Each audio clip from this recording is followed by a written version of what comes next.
So section 4.4 is about coordinates and basis vectors. So in R2, the standard basis vectors we've seen are E1 and E2. E1 is given by 1, 0, E2, 0, 1.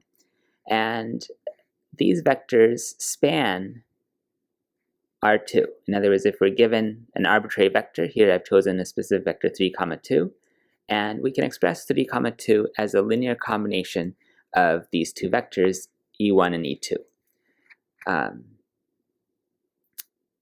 How so? Well, we've seen that the C1 times E1 plus C2 times E2 has to add up to 3, 2, and we've seen that C1 has to be 3 and C2 has to be 2.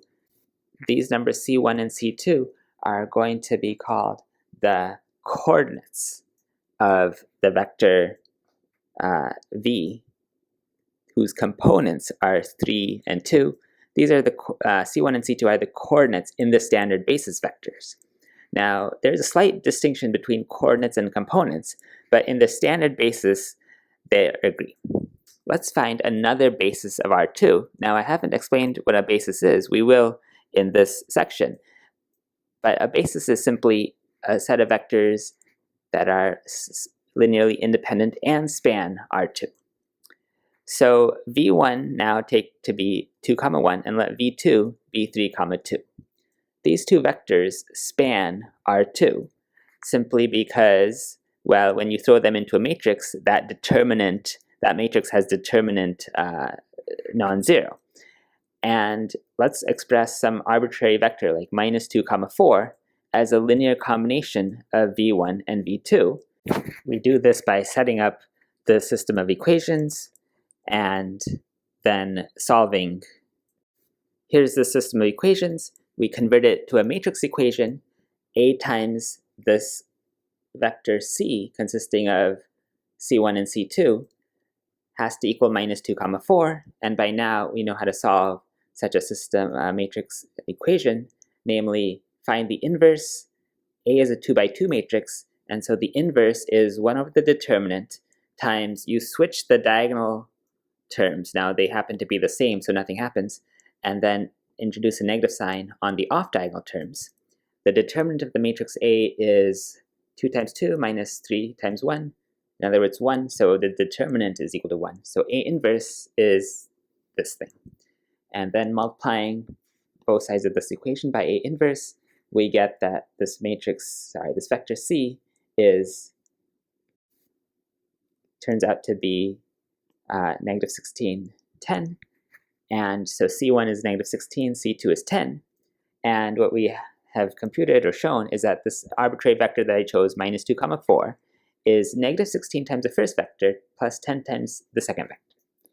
And the reason I did this computation is to explain this piece of terminology we're going to start using, is we say that -16 and 10 are the coordinates of the vector -2, 4 in the basis V1, V2. So this vector -2, 4 has components -2 and 4, but its coordinates in this other basis V1, V2 are -16 and 10. So there's a slight distinction between components and coordinates, even though they both start with CO. The precise definition. Let V be a vector space. You can think of it V as R to the n. And let S be a set of vectors. Then we say that S is called the basis if the following two conditions hold. First, that S spans V.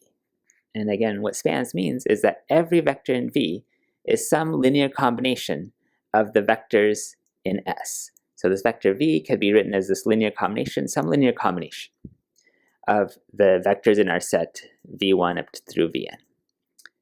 And then secondly, S is linearly independent. And what that implies is that this linear combination we found is unique. In other words, there's only exactly one way to express this vector V as a linear combination of these given vectors V1 up to Vn. All right, so let's give an example. In Rn, if we take the set S to be the standard basis vectors, then they form a basis.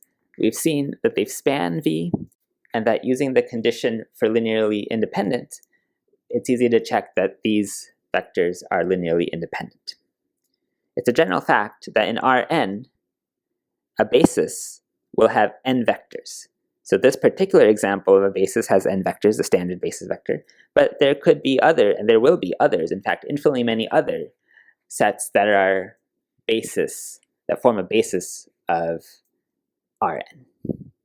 Here's an example from page 215 of Anton. These three vectors, v1 given by so, v2, and v3 given by so, show that they form a basis. Well, first let's show that these vectors are linearly independent. Recall that this means that this linear combination, if it equals 0, then c1, c2, and c3 must be 0. There's no other combination that adds up to 0. Okay, so what we do is take these vectors, throw them into a matrix whose columns are the original vector. So 1, 2, 1 is the first column, and so on for the other two columns. And then we have this matrix equation is what this linear combination is translated to. And then we have to verify that the determinant of A is non-zero, because if it's non-zero, then A will have an inverse, and then we can multiply by the inverse to get that C has to equal 0, because A inverse times the 0 matrix is going to be 0. Now it turns out this matrix has determinant -1. You can compute that by expansion by minors along any row, but I think the last row is the easiest since it has a 0. So the determinant, it turns out to be -1, and so in particular it's non-zero, and therefore these collection of vectors will be linearly independent. And essentially the same argument shows that these